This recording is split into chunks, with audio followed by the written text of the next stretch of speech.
In a world overflowing with distractions, we seek meaning. How do we transform ambition into something deeper, into true fulfillment? I'm Sam Pepin, CEO of Course Educa, and I've spent years helping businesses succeed by connecting their goals to something bigger. On the Meaningful Podcast, we explore not just how to win in business, but how to grow as individuals. Through conversation with thought leaders, innovators, and everyday heroes, we uncover the stories that drive us towards something greater. Whether you're striving for success, seeking purpose, or just looking for the next steps in your journey, this podcast is your guide to navigating the intersection of ambition, growth, and meaning. So please join me and our incredible guests as we redefine what's possible in both business and life. Enjoy.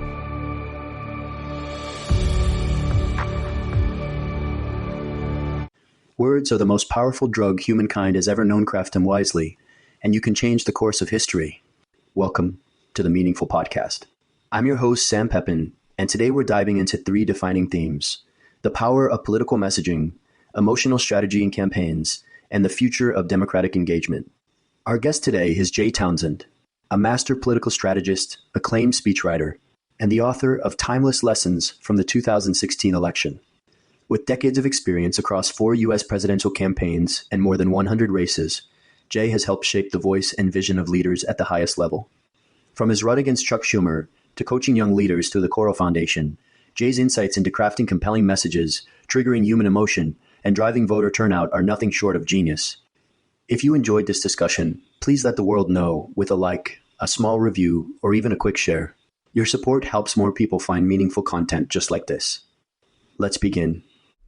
Mr. Jay Townsend, welcome on the Meaningful Podcast. How are you doing? Good morning, Sam. How are you? Doing fantastic. Such a pleasure to have you here. How are you doing this morning? Well, I'm terrific because where I am in New York City, we have beautiful weather today. And I hope where you are in the great, I'm not going to say state, I'm going to say the great nation of Canada, I hope your weather is just as pleasant as it is here. It is absolutely lovely, actually. And I want to thank you for having me on. I am flattered that you find me worthy of being on your podcast. Well, I think you're more than worthy, sir. But no, it's beautiful weather here as well. Winter is all shining and all snowing, perhaps. So it's quite lovely, even up here in the Grand, in perhaps the true north, as I like to call it. To kick us off, Jay, I'd love if you can tell us more about the Townsend Group. Townsend Group. Okay, the Townsend Group is a political consulting firm. I own the company.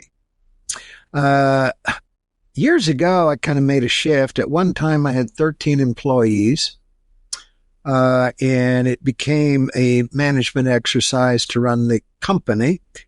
And I did something kind of unique. I still have people that I work with, but they're now independent contractors. So I have lots of people that I rely on to do my business. Here's what happens. Sometimes the political consulting business is cyclical. In the lead up to elections, you're churning a lot of cash and it's pretty easy to make money. When nobody's running and there are no elections, those employees you have on your payroll still expect a paycheck. Right. So I learned by doing it the way I do it now that everybody's happier. The vendors get paid well when they provide a service, but I get to keep a little bit more of what I make in the good times to take me through the more lean times.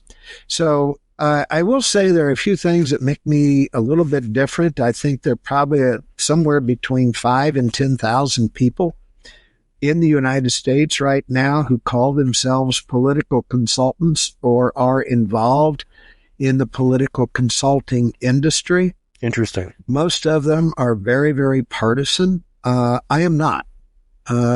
When people approach me about helping them in their campaign, I don't care what party they belong to. I do care about why they're running. And I will say this about all of the clients that I have. They're interested in moving our country forward. They are interested in solving problems.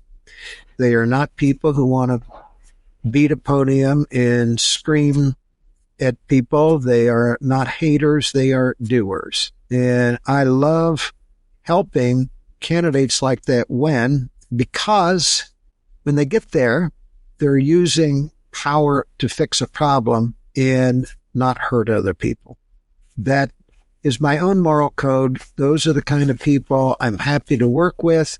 My own moral code does not permit me to work for people who are not there to improve our country. Lovely. And you're no doubt a very passionate man. It's very great to see as obviously you have so many decades under your belt as well. And talking about sort of that experience, I really want you to bring us back to that night, 1968. I'm sure you will remember it very well, where sort of the moment that sparked that this whole political journey, perhaps. We talked a little bit about it basically in our first encounter, but I think it's something well worth sharing.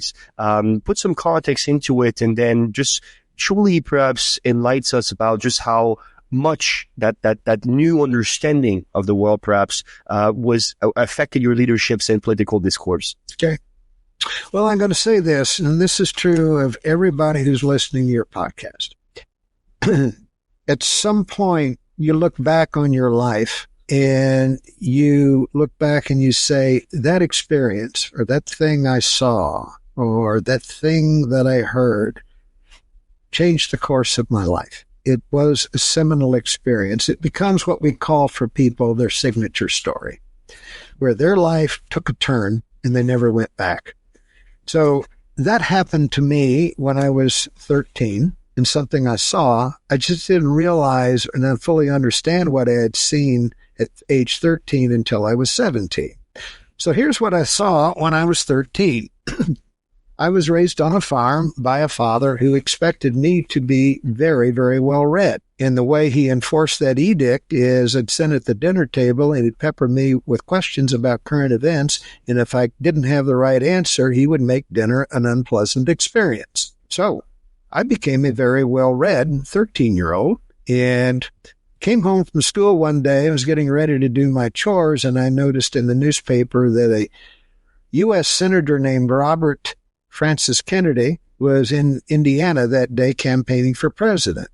Okay. By then, I'm interested in news, so I decided to finish my chores early so I could see him on the evening news.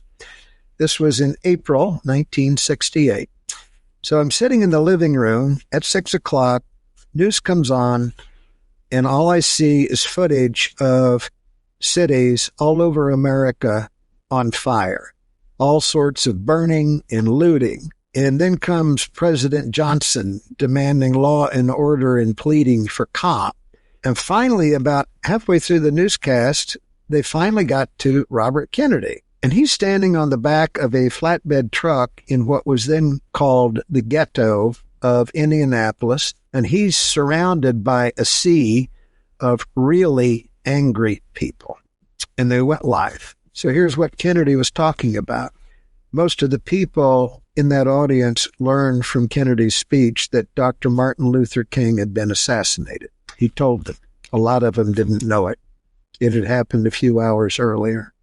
And he spoke to him and he said, I know that this will make you angry and that you're going to want to latch out, because your hero and one of my heroes has been taken from us too soon.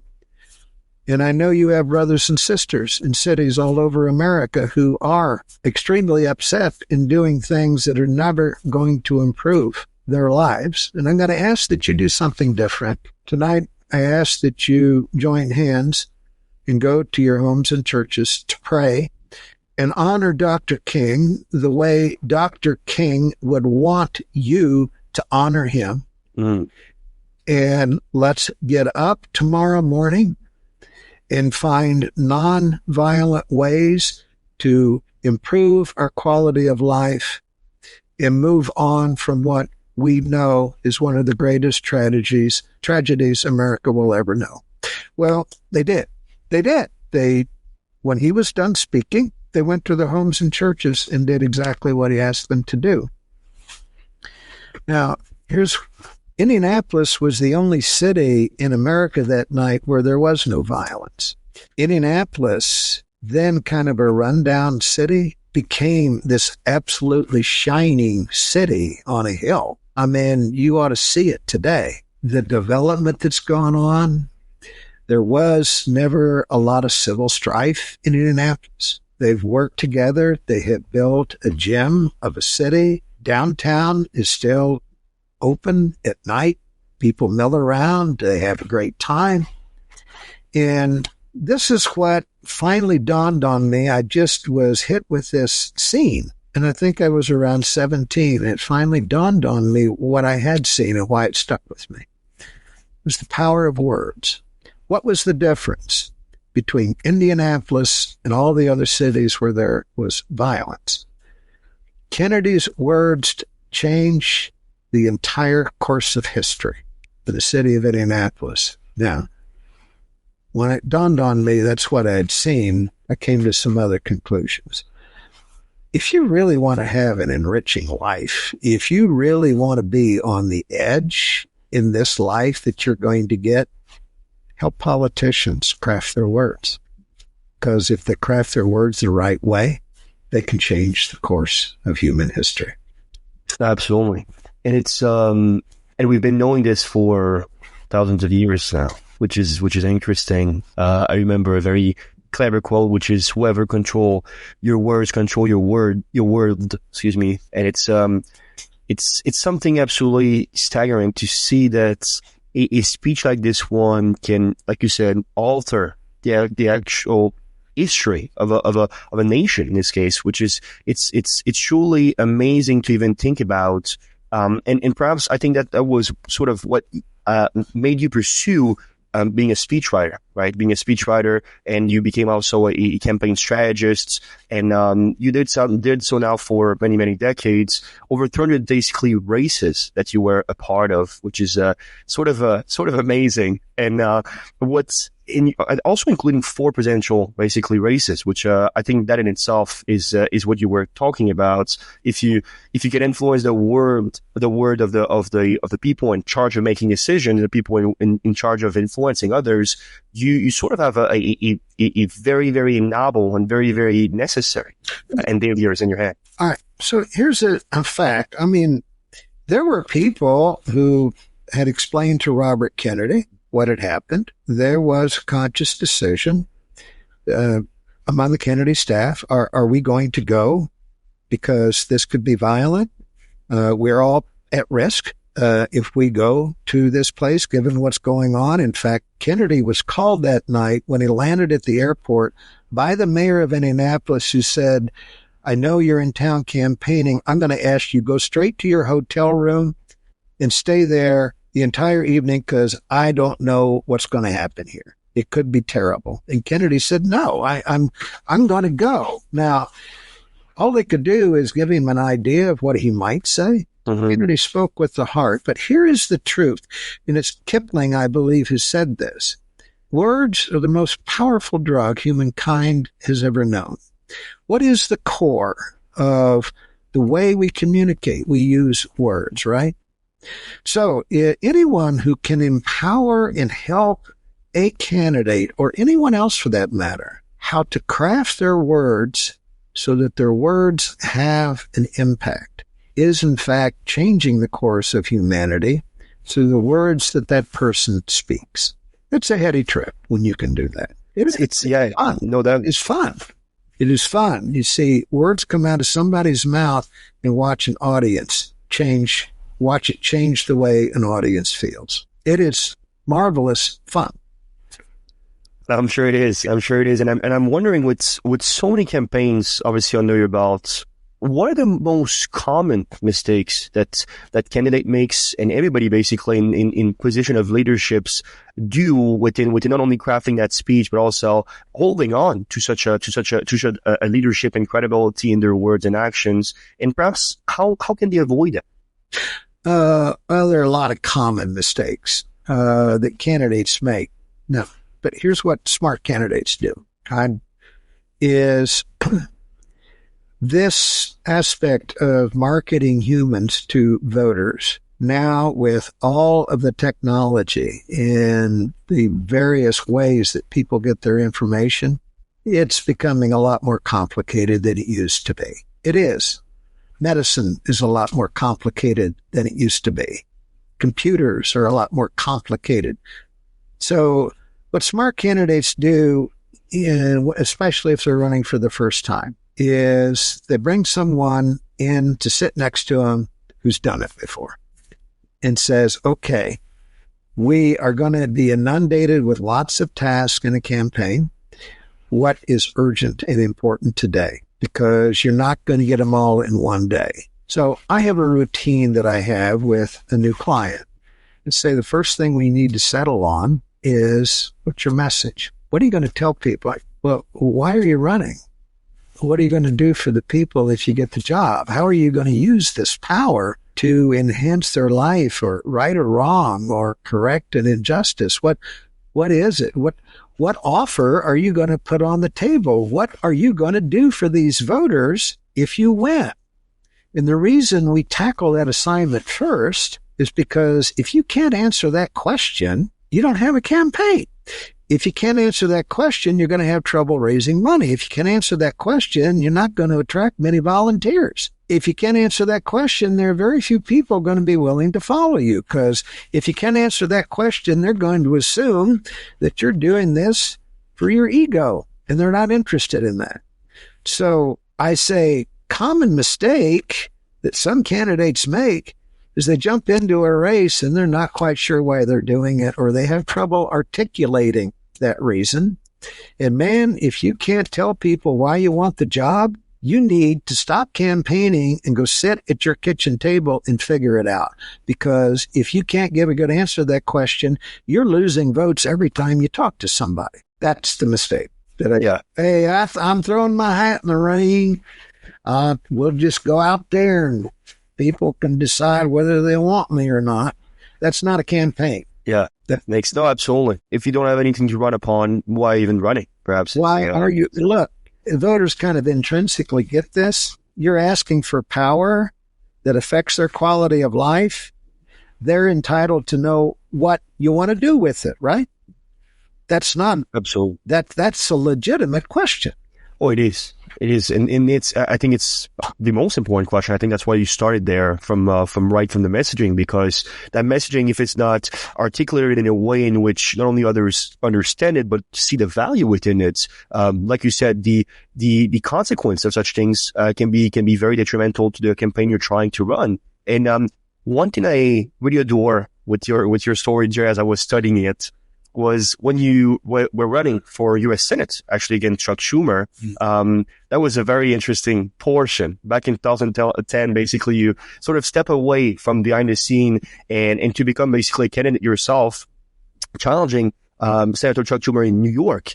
And he had this great quote, which is, being a candidate gave me a whole new perspective. It's one thing to advise from the sidelines. It's another to be in the arena. Which I think is very clever. Tell me more about that. How did running for office change the way you approach campaigns consulting today? Well, it certainly made me more sensitive to what candidates go through. Now, let's be this. I knew that was a long shot. I knew he was going to outspend me. I knew it wasn't in the cards for me to win. I knew he was an institution in New York. Yes. So why did I do it anyway? Why did I do that? Why did I leave my comfort zone to go put myself out there? And it came down to this. I thought voters needed to hear a message that things that he was never going to say.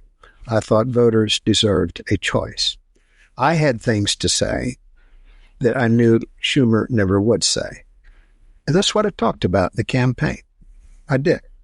And I had the satisfaction of getting in the arena and dancing on the head of the needle, and it was a marvelous experience. Even though I came up short, I would not trade that experience for much of anything else that I could have done. So that was my contribution to things. Now, what I learned is, man, when you are on the go 18 hours a day, all right, this is the life of a candidate. Quite often they're up at 4 in the morning to get somewhere. Quite often they're out until 10, 11, 12 o'clock at night. They're shaking hands all day. They never know, but, as they walk around the campaigning, somebody's always got a phone out. There's a YouTube app on that phone recording everything they say. And in essence, they have no privacy from the moment they step out their front door in the morning till they get home at night. That is a very difficult existence. It is, because you can't relax. The second thing is that candidates really they're the only ones that can do certain things in a campaign. Only a candidate can debate. Only a candidate can do a press conference. Only a candidate can give the speech. Only a candidate can raise some of the money that has to be run. The candidate has to do those things well because nobody else can. Therefore, a smart campaign staff creates time and protects the time of the candidate so the candidate can do those things well. And anything that can be delegated should be delegated in a political campaign.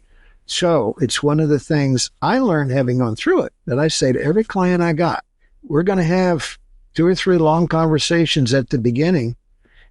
And then I'm going to start suggesting that we find people to do things that you're doing now that someone else can do because you have to be a good candidate. We have to protect your time. And that means people are going to make some decisions for you. You have to learn to delegate.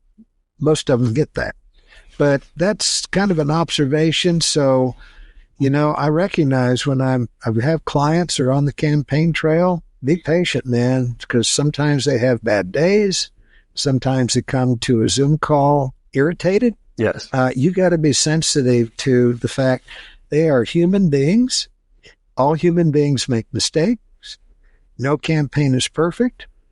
And in every campaign, the candidate's going to do something they shouldn't have done. Just move on from it. That's right. That's right. There's this sorts of interesting balance between sort of the speeds that needs to be basically taken. Like you said, waking up at 4, shaking hands all days. And truly, I think that's as an outsiders, we're very harsh on political candidates. I see a lot of this narrative where, well, that's actually an easy job. They have all these sorts of privilege, but the amount of pressure and perhaps the amount of work basically that you need to do in the trenches, not just basically sitting in the basically whatever office you have and talking from there, just being active basically within that campaign is nothing short of extraordinary, actually. Whether or not, again, you're with or for and or against such a candidate. Tell me more about, you said something quite interesting, which is you thought the American deserve a new perspective, basically at that time. Chuck Schumer was in institutions. You thought that your role was to at least find a way in which you could put your ideas out there, to, I suppose, contribute to, the possibility of what the discourse could be. Tell me more about what was the main topics of focus for you at that time. What was so dear to your heart topic wise to say to the American people? Okay. There were some dominant issues. This is 2010. Yes. We just come off a mortgage crisis. A lot of people got hurt. The implications of Obamacare were just becoming evident. I think Obamacare was a step forward. The idea that we would provide health insurance to people who couldn't buy it in the market. The idea that we would finally catch up with other modern democracies and try and find a way to for people to have access to affordable health care in America. I didn't like the way it was done. I didn't like some of the fibs that were told when Obamacare was passed, including some of the fibs told by Chuck Schumer about, oh, yes, you're going to get to keep your doctor. Well, that was not true. You're going to get to keep the health insurance you have. No, that was not true. So I appreciated what they were trying to do. I objected to the means by which they did it. I was unhappy about the way the mortgage crisis was handled for this reason. Nobody who played a role in bringing that about ever paid a penalty for it. And they were the very people who got bailed out. We didn't bail out the ones who got hurt most. Mm-hmm. People lost their homes. People were gypped into getting mortgages they couldn't afford. Nobody paid a price for that, and nobody bailed out the people who really suffered. And I made noise about it. So between that and we were going through a time where this was the beginning of what was the Tea Party movement. In that primary, I'm not sure I was the favorite of the Tea Party, but I made a concerted effort to go to every Tea Party organization meeting, and I did Q&A in front of every Tea Party group that summer in 2010 and listened to them and answered every question that they had.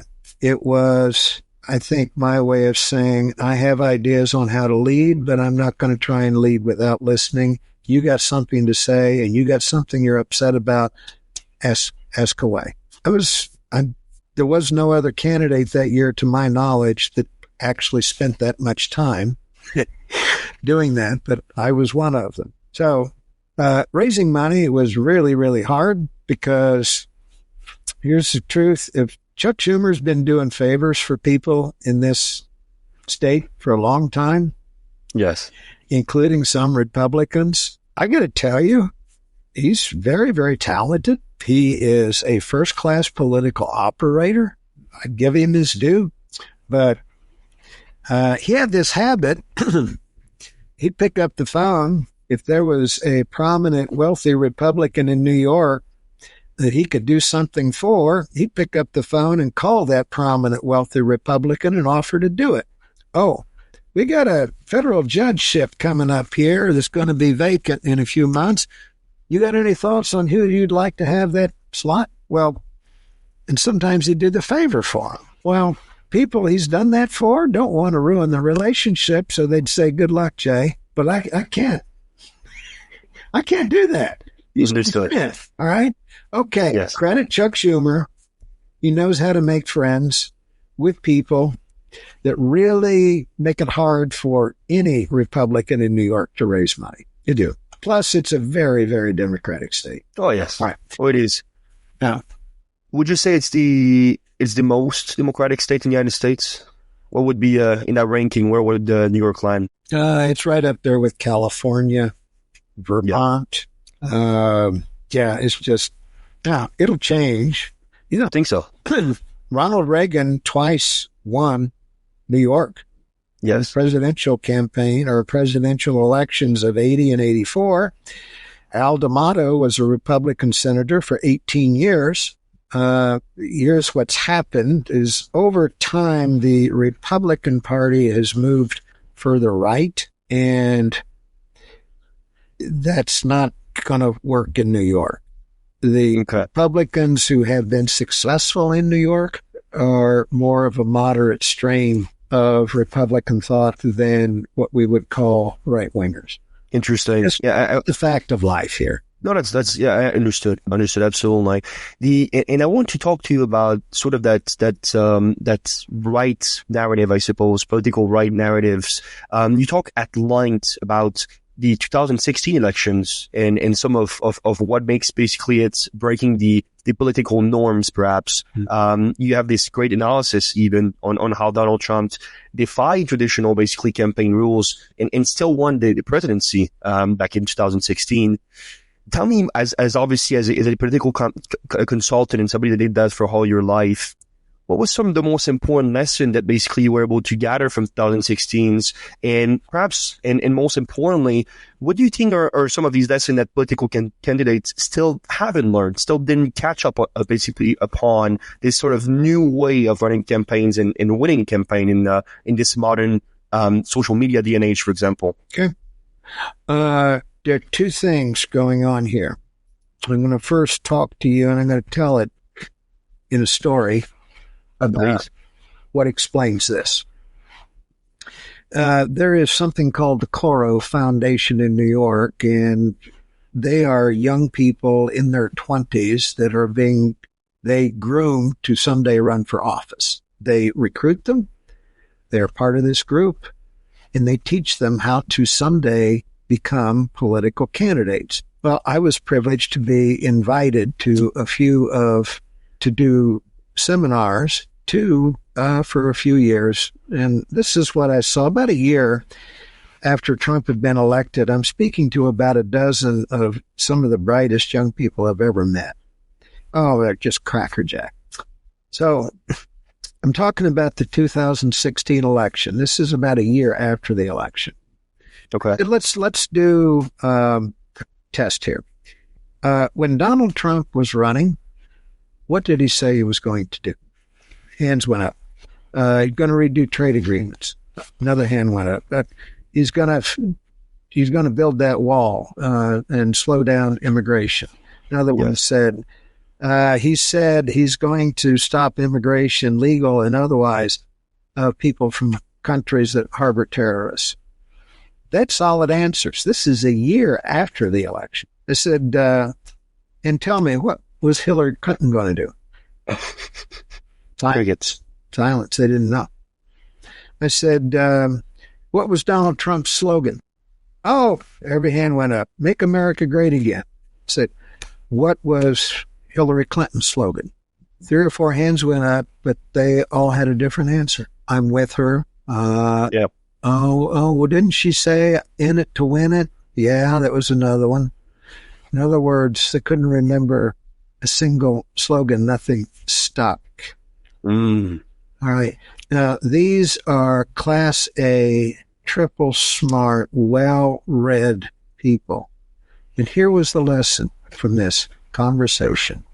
Nobody knew why she wanted the job. And maybe she did, but she did a terrible job of communicating what she was going to do with the power of the presidency, where she was going to take the country. And I know she said, well, I had 40 white papers on my website.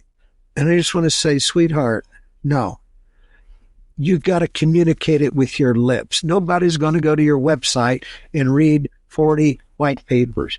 It has to come out of your mouth. This is part of the message. And it's true. And if you want to get down to why did Kamala Harris come up short, go out and ask people what she was going to do if she got the job. Mm-hmm. They'll say, well, she was there to stop Donald Trump. Well, that's true.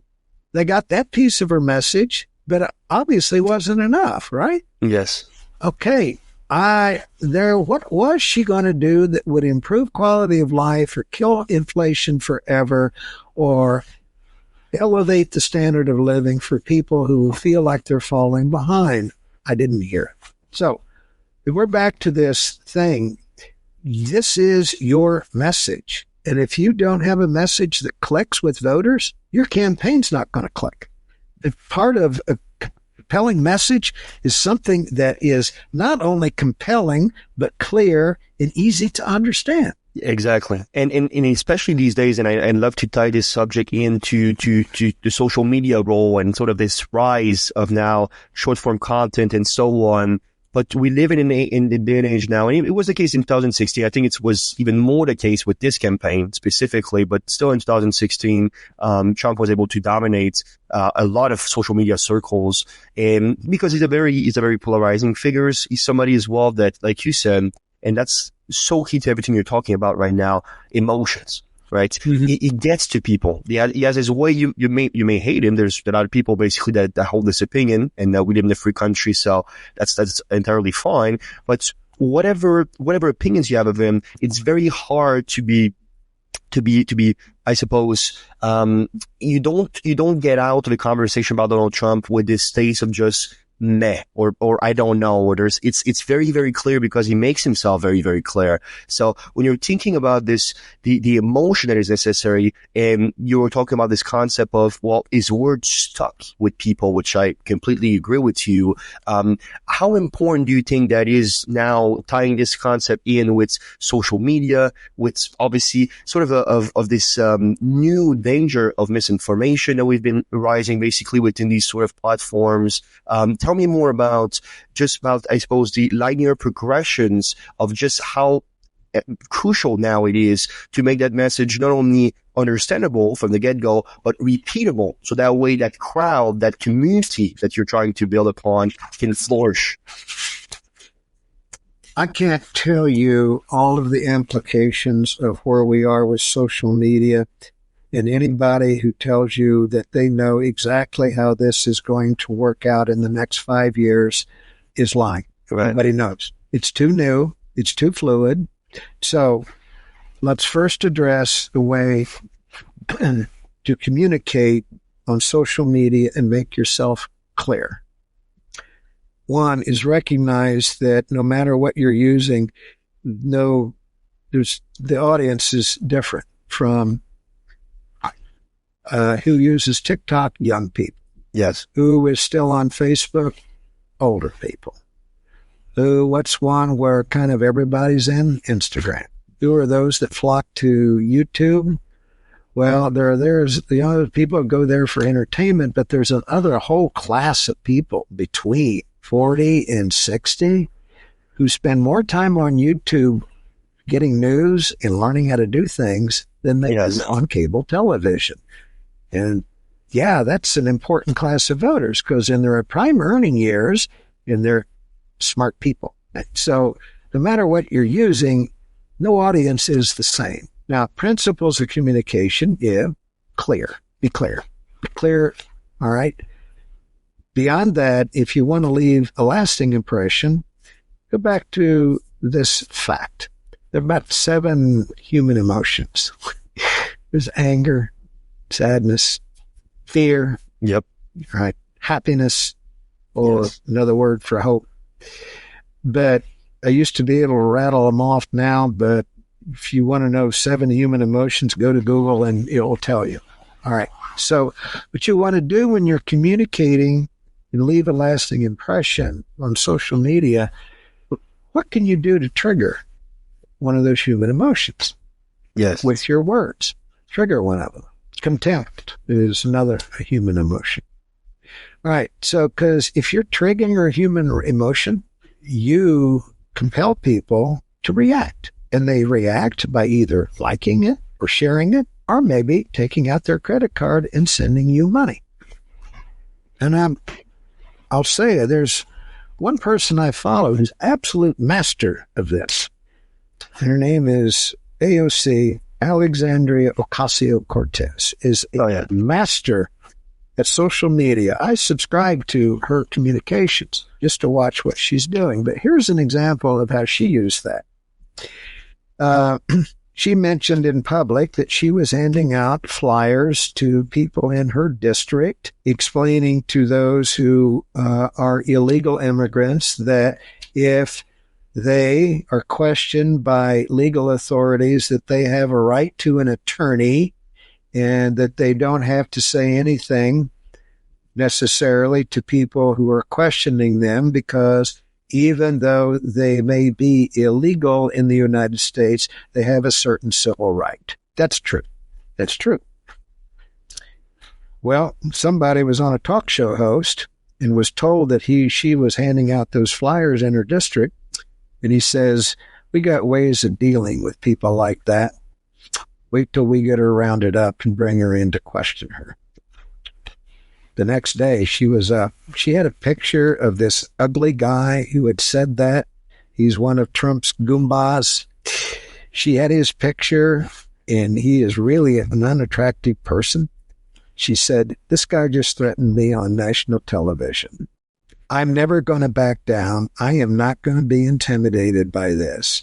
What I did was perfectly legal. He has no right to open his fat mouth and threaten me in any way, and he doesn't have the right to do that to you either.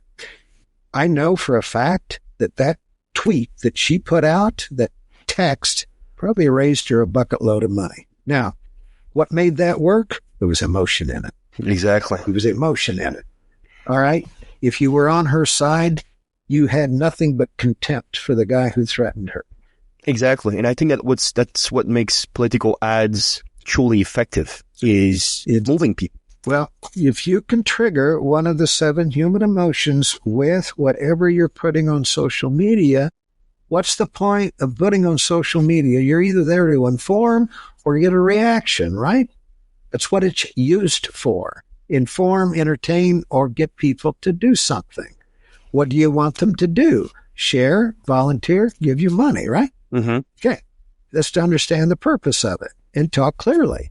But you have to talk, there's a term we use. You got to paint with words sometimes. And it's much better to say something in an eloquent way than in a boring way.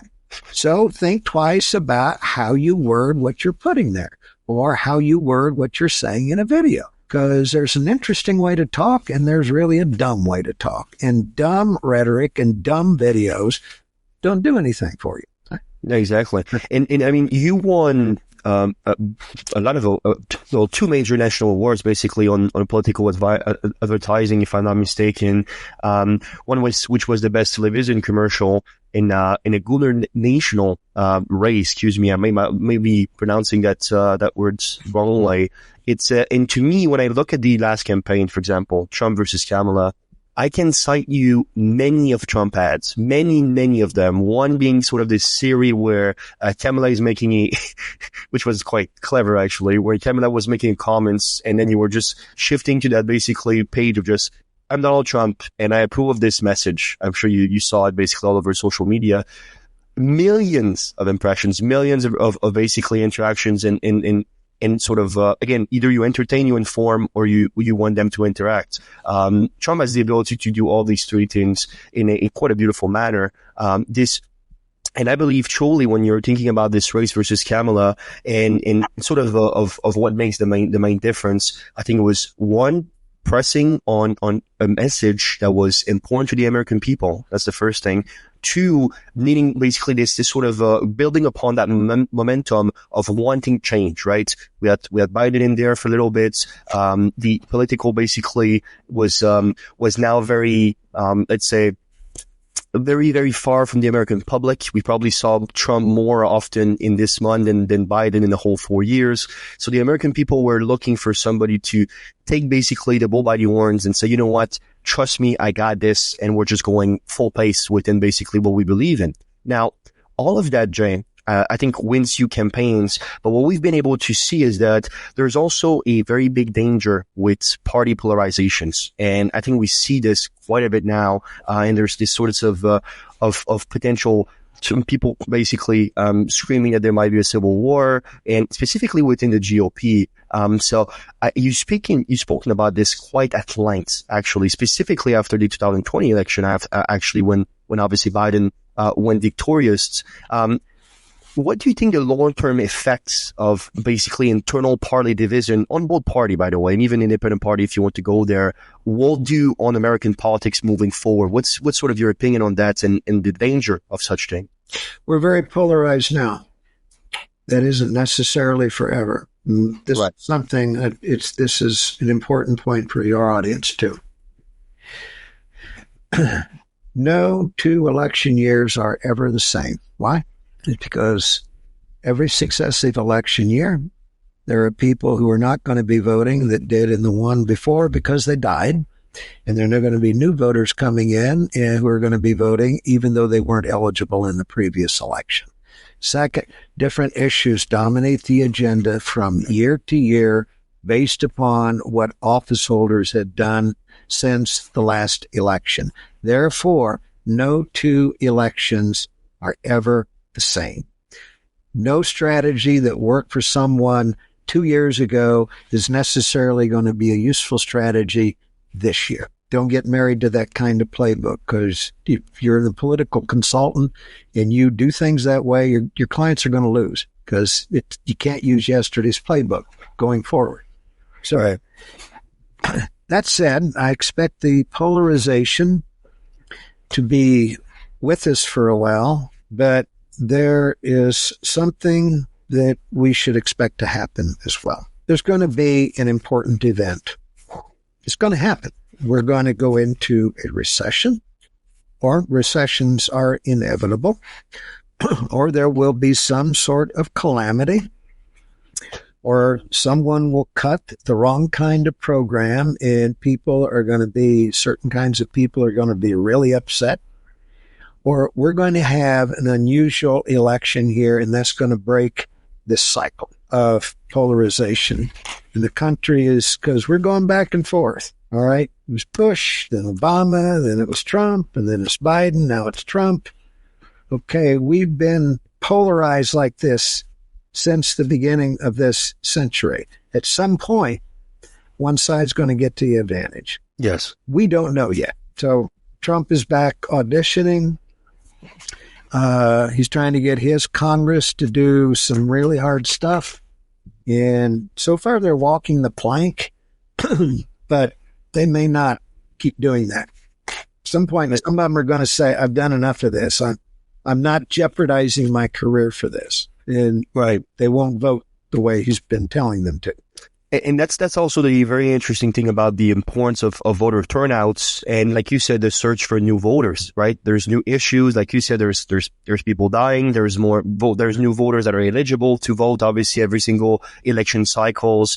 And you were saying something very interesting about the 2024 basically election, which was the secret weapon isn't persuasion, it's turnout, which actually was very interesting for me to dive deeper in.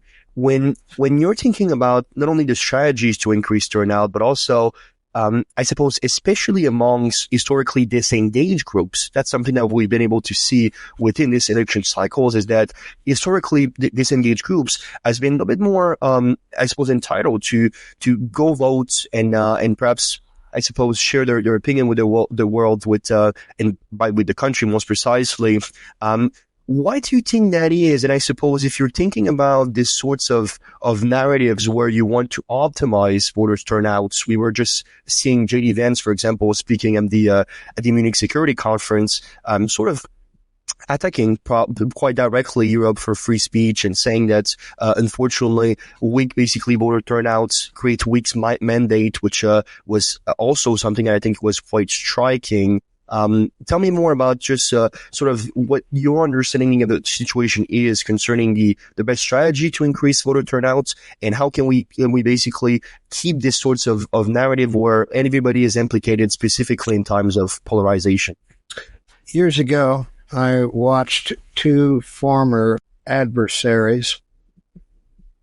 They were adversaries in politics, but friends in life. One Democrat, one Republican, do a joint program one night where they were asked questions. They both got this question. Given the way politics works, who is now the most important person on a candidate's staff? You know what? They both had the same answer. He says, whoever is figuring out the targeting, they're more important than the campaign manager now. Wow. It's figuring out how to use all of this data that we have access to in the United States to figure out what piece of the electorate that we can target and hit with a message. And they're right, because there's a finite amount of money in a political campaign. So let me tell you about something Trump did. They didn't have Harris's money. Harris had more money than God in that. Oh, yes. So they said, we can't outspend her. We really, really, really need, because if they turn out their votes, we lose. We got to get people to vote in this year that don't normally vote in presidential years. Exactly. Mm-hmm. They spent a lot of money on research, and they finally settled on one target. High school educated men under the age of 28 who had not previously voted in a presidential campaign. Wow. Okay. They concentrated, they said, these are kids. If we turn them out, they're going to vote for us. They're into this mano a mano stuff. And they don't like her. And we're going to target these people in the swing states only. And we're going to throw everything we got at getting them to turn out. It worked. They found that sliver of the electorate and they said, let's concentrate her. Now, this is an example of how you target an audience to get them out to vote. Yeah. But it's not the only game you can play with segmented data. You can finely tune your appeals on social media and digital advertising to people based upon any number of variables and demographic combinations, where you can finely target a piece of the electorate and serve only those people digital ads on Facebook or Instagram, or what we call OTT. It's not connected TV. They're getting their information through the internet, not a cable system. Okay. I will say this. All of this is legal in the United States. It doesn't mean it's legal in Canada, because you got different rules than we do. Yep, and even Europe. Yeah. So I will say, when it comes to politics, we really don't have many rules. We are the wild, wild west of anything goes. Yep. And even when we tell people no, they tend to do it anyway and worry about the consequences later. Oh, absolutely. Absolutely. And it's sort of this, if you have money, you can, shoot it. Perhaps you can, you have the realms to do pretty much whatever you want. And it's interesting because one thing as well that I want to have your opinion on, and just to perhaps reposition this conversation towards something that was I believe it was quite unexpected. We had quite a powerful, quite a popular as well third-party candidates in this election cycle, obviously with Robert F. Kennedy, and I think he played a real factor to this election. A little bit like you can just ask Al Gore, for example, in 2000. They can have a pretty major impact. The third party can have a pretty major impact. Mm-hmm. When you think about the role of Robert F. Kennedy to join Trump, and I suppose how that's impacted in this election cycles to a point where obviously it helped Donald Trump win.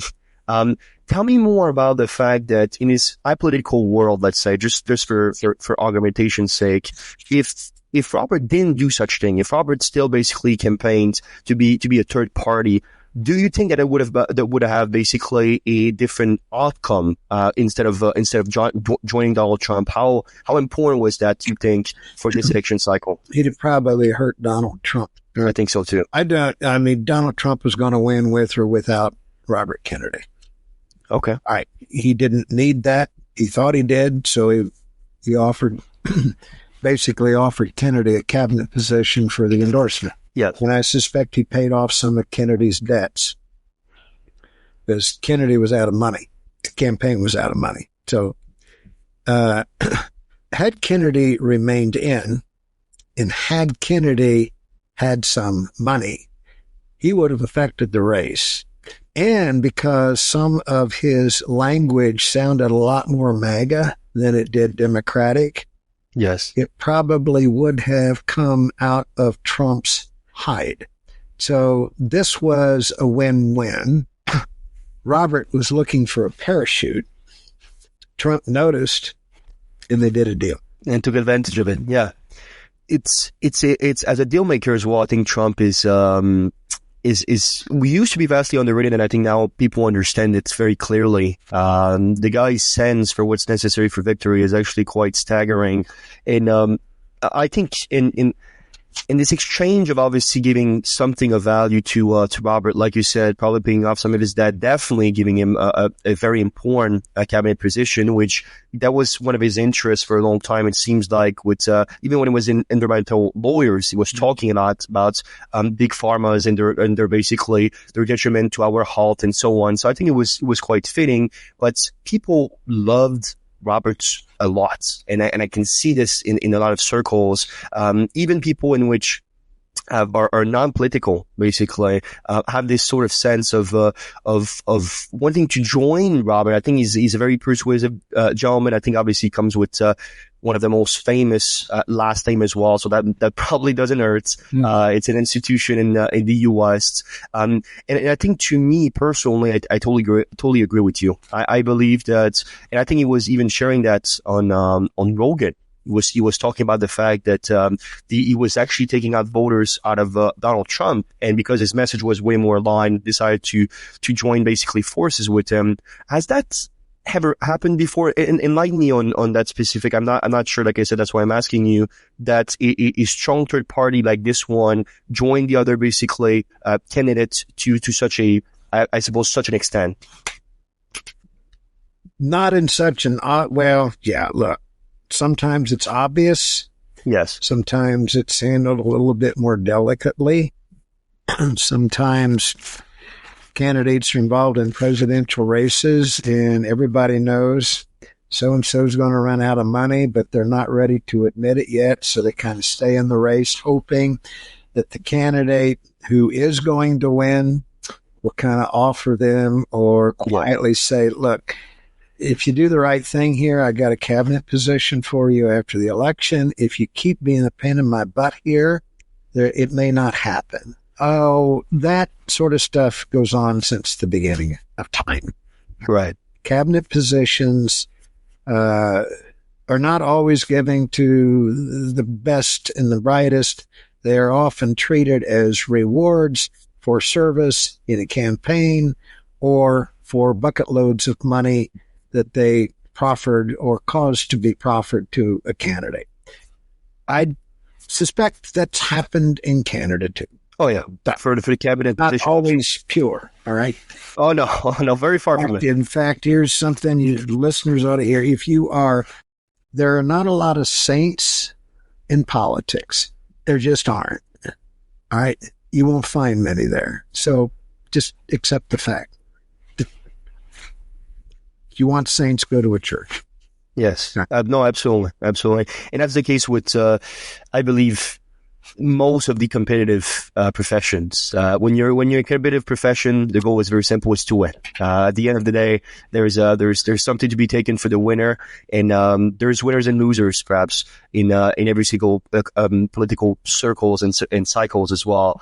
And I want to finish this interview, Jay, with sort of what you believe is the future of political campaigning. You were just talking about the fact that now people in which control the data and in marketers in general, basically, that have the access and the abilities of targeting is now even more important than the campaign manager. Those are not light words. Those are very, very strong comments that you made on this. I am very interested to hear your words on how do you see AI? There's this emergence of deep fake as well. A lot of people are worried about it. Data analysis to a point where now we can, with quantum computer, for example, without getting too technical, we will be able to do those very, very laborious tasks in a matters of maybe hours now, which obviously was taking days, even weeks and months in prior campaigns. How do you see that transforming political campaigns over the next decade, let's say? I'm going to put this in kind of historical perspective. Please. If you were to ask me the names of 3 people who have had the most profound impact on the way Americans live in the last 40 years, I wouldn't mention any politician. I'd mention the 2 guys that did Google, Bill Gates, Steve Jobs. In the last 40 years, we went from a time when having a computer in your house was a luxury to a point now where people have 2 or 3, a laptop, an iPad. All right. And these phones are ubiquitous. And are called, I mean, if you do not have a cell phone, you are not connected to the world, right? Yeah. Okay. All right. So they did that. They built these technological tools, and it roiled our politics, especially when you mix it in with social media. And these little devices at the tips of our fingers, and a few clicks, and we can post something that makes somebody really angry, right? Yep. I know. I can tell you right now, AI is going to roil the industry and change it, and it's going to change it in this sense. Years ago, we used to say that there were 3 news cycles in a day: morning, noon, evening. Now the news cycles are constant. Yep. It used to be said a lie unanswered becomes truth within 24 hours. Now a lie becomes truth within 20 minutes. A lie unanswered becomes truth in 20 minutes when posted on social media. It's Right. how long it takes to share it. And pretty soon, the world is really believing that you got three noses in the back of your head because someone said so, right? I am not an expert on AI, but I've spent enough time to see where it is headed and what it's capable of doing. And frankly, the Congress is too slow to stop it. They can't get it done. Now, ideally, they'd get all the AI people in a hearing and they'd say to the AI people, tell us exactly what this stuff can do so we can write a law that says you can't do that in our political discourse. Right. That fast on their feet. So AI is going to hit us, and there won't be any laws saying you can't do that with this AI. And you are going to see fake pictures. You're going to see photographs that were never taken. They were invented by a computer at the request of another human being. What this really does is exponentially speed up the process of moving information out on social media and in digital ads. Because if you know how to ask AI for a particular image that insults somebody, you now don't need three people to kick it around for an hour.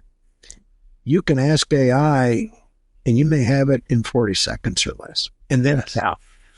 And then you can train your AI to say, okay, I like that. Move it out move it. And you're moving it out into multiple social media channels. Somebody's going to figure out how to do this. And this is what's going to roil our politics in the next round. That's kind of in the weeds kind of business. But then there's another question that perhaps we ought to think about. We're not the only democracy that's going through a difficult time, right?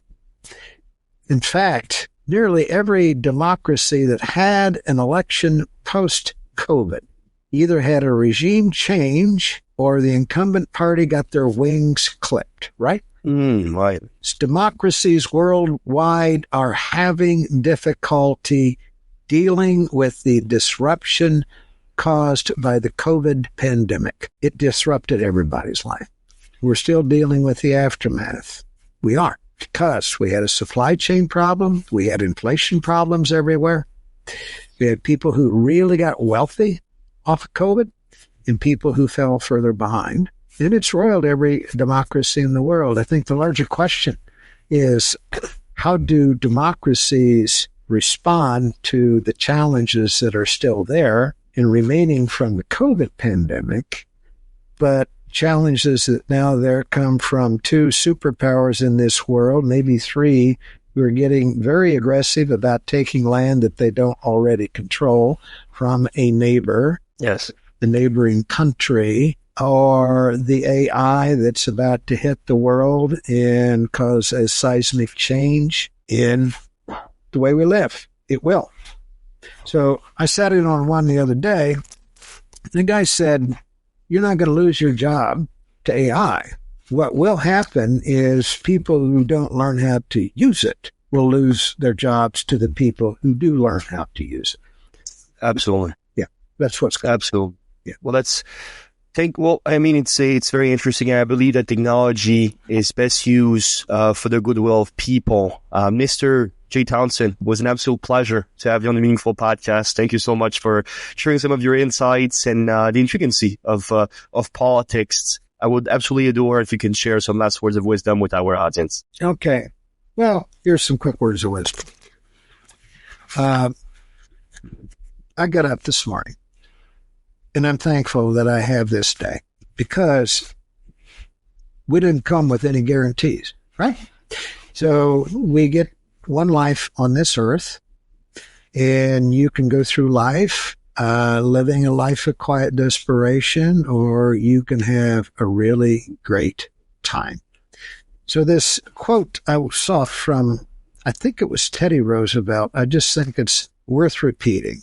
Far better it is to dare mighty things to win glorious triumphs, even though checkered by a failure, than to take rank with those poor spirits who neither enjoy much nor suffer much. I read that when I was a teenager. I just decided, no caution to the wind. Go do what you love and fear not, because you're only going to get one chance at this, and you never know when your time is up. Thank you for spending your time with us today on the Meaningful Podcast. If you enjoyed this episode, please leave a review or share it with someone who could benefit from it. And always remember, your story matters. Make it meaningful. We hope to see you next time.